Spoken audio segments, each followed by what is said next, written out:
Бул маселе боюнча биздин урматтуу президентибиз Садыр Нуркожоевич Жапаров дагы менен да талкууладык. Кече бул жака келердин алдында дагы мен талкуулап, ал киши менен талкуулап учурашып чыктым. Ал киши да баарыңыздарга жылуу саламын айтып жиберди. Ушуну жеткизип коеюн. Улуттук коопсуздук мамлекеттик комитетинин төрагасы Камчыбек Ташиев бүгүн Кадамжай районунун Бирлик айыл аймагынын тургундары менен жолугуудан соң Өзгөн жана Сузак райондорунун тургундары менен да жолугушту. Анда Өзбек Республикасы менен акыркы өкмөттүк делегациялардын чек ара боюнча сүйлөшүүлөрүндө жетишилген жыйынтыктар тууралуу кеңири маалымат берди. Бизге эң башкысы жашап турган элдерди, ушул компромат тегерегиде жашап турган элдердин жашоо тиричилигине карата, себеби деген өтө көп баягы суроолор көп. Жашоо тиричилигине терс таасирин тийгизген маселелерди биз чечишибиз керек.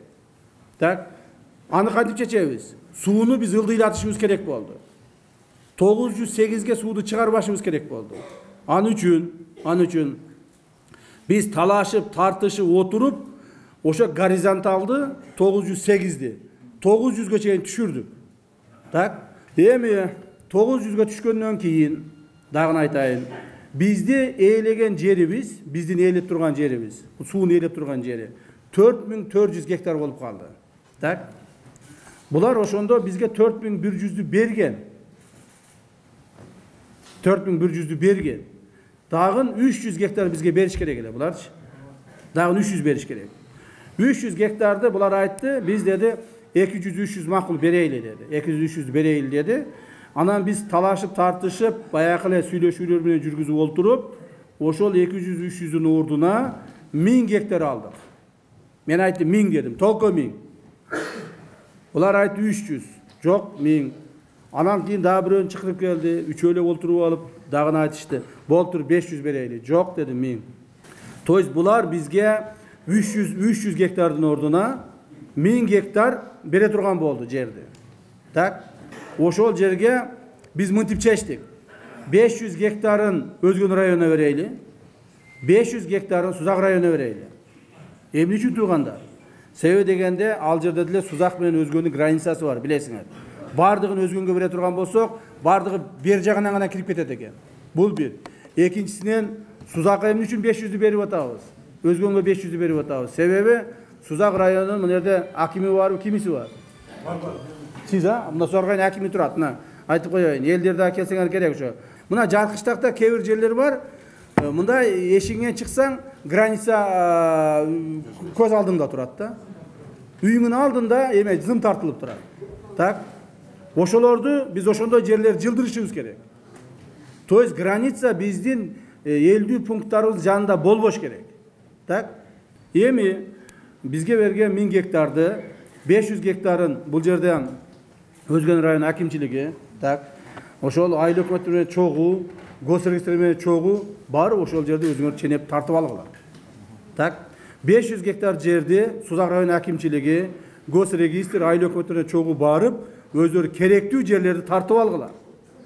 Керектүү. Эртең анан бизге жаман жерди берип койду деп айтпагыла. Муну ол адырдын башы керек, ошол жерди алгыла.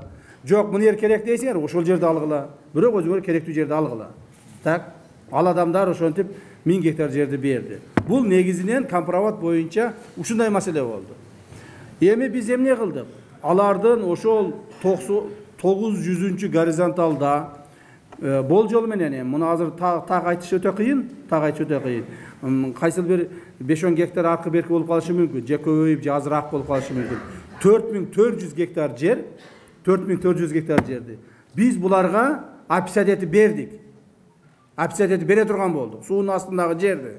Так, бирок суунун астындагы ошо 4400 гектар жердин ордуна биз общий сложности 5100 гектар жер алдык. Мына ушул эми кандай шарттар менен? Эми биз азыр мамлекеттер арасындагы макулдашуу соглашение түзөбүз. Ал соглашениеде мындай болот. Ушул жерде жашап жүргөн аксакалдар көбүңөр жакшы билесиңер. Бул жерде мына водохранилищеге кирбейсин деп баягы военный катерлер менен келип, баягы балык туттурбай, жана башка кылбай, таза кыйначу эле, эсиңердеби? Эми андай болбойт. Анын үчүн биз мамлекеттик соглашение түзүп атабыз булар менен. Ошо мамлекеттик соглашение мамлекеттик макулдук түзүлгөндөн кийин гана башка иштер жүрөт. Ал жерде эмне деп жазылат? Ал жерде баягы жээкте жашаган элдерге толук бойдон сууга пайдаланууга толук бойдон уруксат бар. Орусча айтып койгондо доступ к воде деп коет. Сууга киргенге мүмкүнчүлүк бар. Мал сугарса болот, балык тутса болот, ал суудан насос менен тартып алып бир нерсе сугарса болот. То есть мурдагыдай кирбейсин, бул жер мындай дебейт. Эң негизгиси ал жерде. Ошо соглашениеде биз жазабыз, алар суунун жээгине баягы жээкке эч кандай ограждение аны муну койбойт. То есть буларга суу гана толо турган болот. Суу болгондо дагы 900га чейин. Ушул 900га чейинки суу ашып кетпеш үчүн булар каалагандай 900 деп коюп, эртең 908, 904, 906га чыгарып жибербеш үчүн не кылыш керек? Аны үчүн сууну бирге башкарыш керек. Платинаны чогуу башкарыш керек. Ошо платинаны чогуу башкарыш үчүн дагы мамлекеттик келишим түзөбүз азыр, соглашение. Так, о совместном управлении водой деп. 900дөн ашырбаш үчүн анан кийин могул жерде биз 14% сууну биз дагы алабыз. Мына бул Сузакка кеткен каналды билесиздер, правобережный деп коет. Сузакка кеткен каналды. Так, ал суга кеткен канал ушу мына Барпыны аралап өтүп, кийин Ырысты аралап өтүп, Барпы, Атабек, Ырыс айыл өкмөттөрүнө. Ошонун арагына Перевалга чейин, Сузакка чейин барат. Ал жерде канча деген эл бар. Ошончо элди сугарат. Ошого бериле турган суу толук берилет, 100%. Андан кийин могул жерде сол жактагы каналы бар. Мына бул Кара сууга кеткен. Мына ошол канал. Ошол суу дагы толук берилет. Ушул суулар толук берилип туруш үчүн, баягы суунун деңгээли көтөрүлүп кетпеш үчүн ага дагы отдельный соглашение түзүп, биздин адамдар менен чогуу башкарылат. Ошону менен бул маселе бүттү. Бул маселе бүттү. Баягы дагы бир жолу айтып коеюн, урматтуу туугандар, эптеп эле каралап, эптеп эле ушул кээ бири билбейм ичтарды кылып атабы, кээ бирлери атай эле ушу мамлекетте мындай сенсациялуу мындай жаман иштер көбүрөөк болуп турсун деген үмүтү таш капкырлар барбы? Ушул кылган ишти дагы мына Ташиев барып сатып бирди сууну, Ташиев барып жерди сатып бирди, так деп ар түрдүү сөздөр чыгарып атышат. Бирок ошол эле мезгилде мен дагы бир жолу айтайын. Биз Өзбекстанга туугандар 1 метр жерди берген жокпуз. Мен муну жеңдик деп айта албайм. Компровод боюнча булар анан бизге дагы айтып коет, дагы бизге. Мына левобережный канал деп коет. Сол тараптан канал тартып, ошо маалдагы соглашение менен канал тартып, Баткенге чейин жеткизип, Баткенде Бүргөндү массивинде 8000 гектар жерге суу жеткизип бериш керек эле. Освоение кылып, эми биздин эле жерге 8000 гектар жерге суу жеткизип бериш керек эле да буларчы. Биздин эле жерге. Анан эми ошол мурда аткарылбай калган шарт. Биз ошону эмени койдук, талапты. Мурда аткарылбай калган шарт аткарасыңар. Аткарбасаңар болбойт деп. Десек анан булар ары ойлонуп, бери ойлонуп, кандай бул 8000 гектар жерди биз бере албайбыз деп таза ызычуу болдук. Анан кийин бирок акыры айтышты, макул деди. Мурда эми аткарылбай калыптыр, эми Союз маалында экен, жарым кылым өтүптүр, тияк-бияк болуптур, 5000 гектар беребиз деди.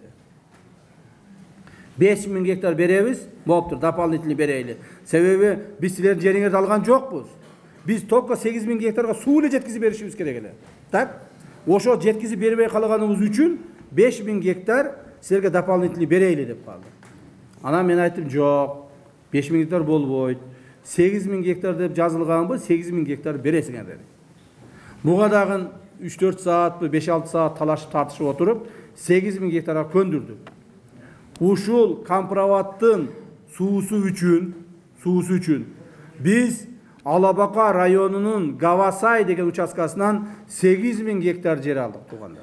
Мындак айтып коеюн. Себеби мурда эми азыр аттарын айтсам бираз неудобный болуп калат. Себеби көптөгөн аксакалдарыбыз, мамлекетке кызмат кылган аксакалдарыбыз алар көз жумулуп өтүп кетишти. Бирок көптөгөн биздин кыргыз жерлерди, мурдагы союз маалында көптөгөн жерлерибизди мындай өткүзүп берип коюшкан экен да. Бере берген экен да. Совхоз кылып, колхоз кылып эле бере берген экен. Биз буга налог төлөй албайбыз. Биз бул жердин чөбүн чаба албайбыз. Биз буга ылайык эт бере албайбыз деп эле бере берген экен. Ошентип отуруп мына Гавасайда 19.200 гектар өтө чоң жерди берип салган экен. Бирок ал жерде азыркы күнгө чейин биздин кыргыз айылдар бар. Кыргыздар жашайт. Bir 5-6 ayıl var. 5 ayıl var eken. 5 ayıl Kırgızlar yaşayt. Al baykuşlar bilbeyt oşo jeri berilip ketkenin. Al bizdin jerde öyle jüröt. Ata babalarыбыздан beri biz koy bagıp jüröbüz деп элечи.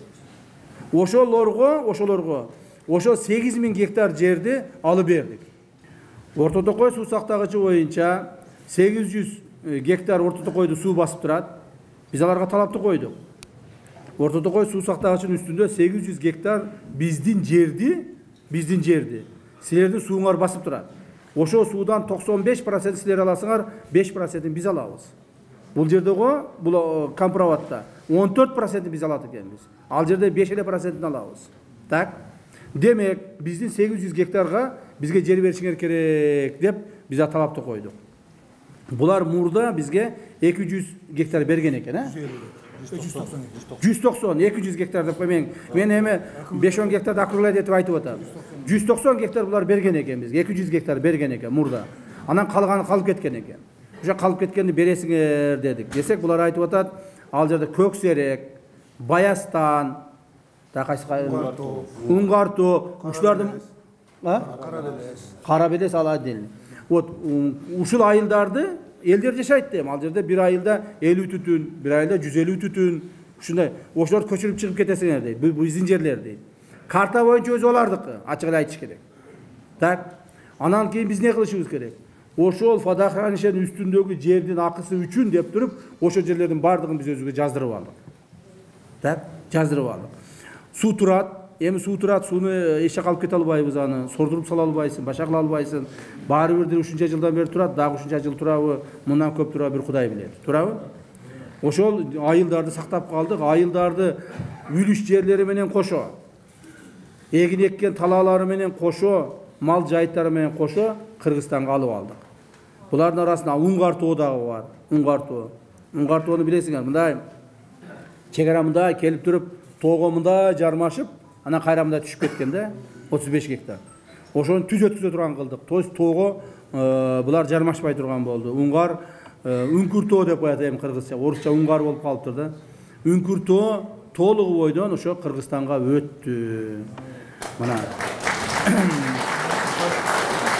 Анан сырткары биз мына Кара Суу районунда. Кара Суу районунда мына Кара Суулуктар билесиздер ошол жерде. Мына Кара Суу шаарына чын айтканда туалетиген чыксаң эле бет алдыңда баягы зым тартылып турат. Чегара турат, туурабы? Туалет эми огороддун мындай чекесинде болот да. Ошол жерге туалеттен чыксаң эле бет алдыңда зым тартылып турат. Биз ошого талапты койдук. Ушул жерден бизге 150 гектар жер бересиңер. 150 гектар жер бересиңер, жылдырасыңар чегараны деп. Эми ал биздин мындай талабыбыз деп болот да, жылдырасыңар депчи. Десек булар жок, 150 жылдыра албайбыз, макул эми ушунча эме кылып калдыңар, 50 гектар жылдырып берели ошол эменен Орто Токойдун эсебинен деп калышты. 50 гектар. Биз жок деп талашып отуруп 100 гектар алдык ошол жерде. Кара Суунун границасы 100 гектар азыр артка жылдырабыз. Мына зымдарды. Бүгүнкү тартылган зымдар артка жылат. Так. Мына бул өзгөн сузактагы тартылган зымдардагы баягы айткандар 1000 гектар артка жылат. Андан сырткары Карабелес деген бир жерибиз бар экен. Ошол эмеде Алабукада Карабелес деген жерибиз бар экен. Ошол мындай бир мурда жерди берилген маалда, баягы мамлекеттер аралык макулдашуу түзүлгөн маалда Карабелес өтүп кетиптир да. Айыл мындай бөлүнүп туруп эле айылдын жарымы өтүп кеткен. Жарымы калып кеткен экен. Аны ошол жерде өлчөп көрсө 25 гектар экен. 25 гектар экен. Аны дагы кайрадан өзүбүзгө жаздырып алдык. Карабелес айылында кайрадан толугу менен кыргызстандык болуп калды. Аны да жаздырып алдык өзүбүзгө. Ушинтип отуруп Bardın eseptesek 8.000'di koşsok, başkalarını koşsok, bardın koşsok. 13.000 gektardın tegeregindeki жерdi biz özümüzgө толық бойдон талаштуу 13.000 гектар жерди өзүбүз жаздырып алыппыз тугандар. Ушул биздин кылып келген жумушубуз ушул. Так, ушул кылып келген жумушубуз мен баягы кыргызда айтат го, күйгөнүн айтам бир кошок деп коет кыргыздарчы. Ошонсуңарындай баягы жаның чыгып, урушуп, талашып, чуркап, ушул өйдүлдыйга, өзүңө, үй бүлөңө, башкага карабай чуркап, ушулар баарын бүтүрүп, мына тууган бардык керектүү адамдарды бүтүрүп келсең дагы, анан кийин сатып берди, жеп берди, ичип берди деген баягы акмактардын сөзү өткөндө кичине жаның ачышат экен да. Жаның ачышат экен. Ошон үчүн анан бир негизинде сен айтпай кетипмин. Бая 908'de турганда, анан 908'ден 900'гө түшүрөбүз го. Түшүргөндөн кийин өзгөн Кара Суу райондоруна жээктерден 1300 гектар жээксилерге өтүп кетти дагы. Аны өзүңөр жакшы неме кылып аласыңар, бөлүп аласыңар. Дагы дапалды 1300 гектар. То есть ал биздин баягы 5000 угуп туруңуздар. 5700 гектар жер мурда элейт эле го. Ал кыргыздын эле жери, Бирок мурда 5700 эле, кийин 4400 болуп калды. Ошондо 1300 гектар жер бизге кайтарылып берилди да, өзүбүзгө эле кайра эле.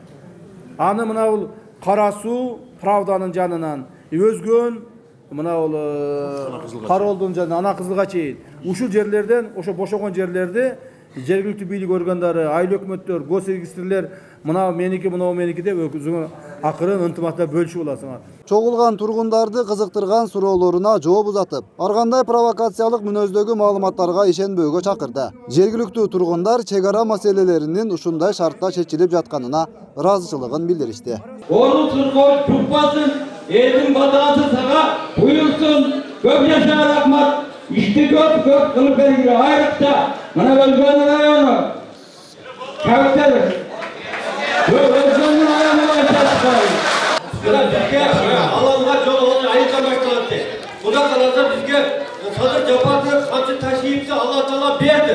Provokasya kaldırmayın. Şun iki balamızda buna yaşım 72'de. Ve көп partileştirilerde gördüm. Uqtum, vardım. Rahmat. Gültleri çeşitli. Aydatırlardan sıralar kalmadı. İlgili kalan, Kırgızistan gündürsün, Allah çıksın. En çok rahmat. Hazırlıklı birliğe biz iki kolumuz, iki kutumuzdan kardeşler var. Rahmat.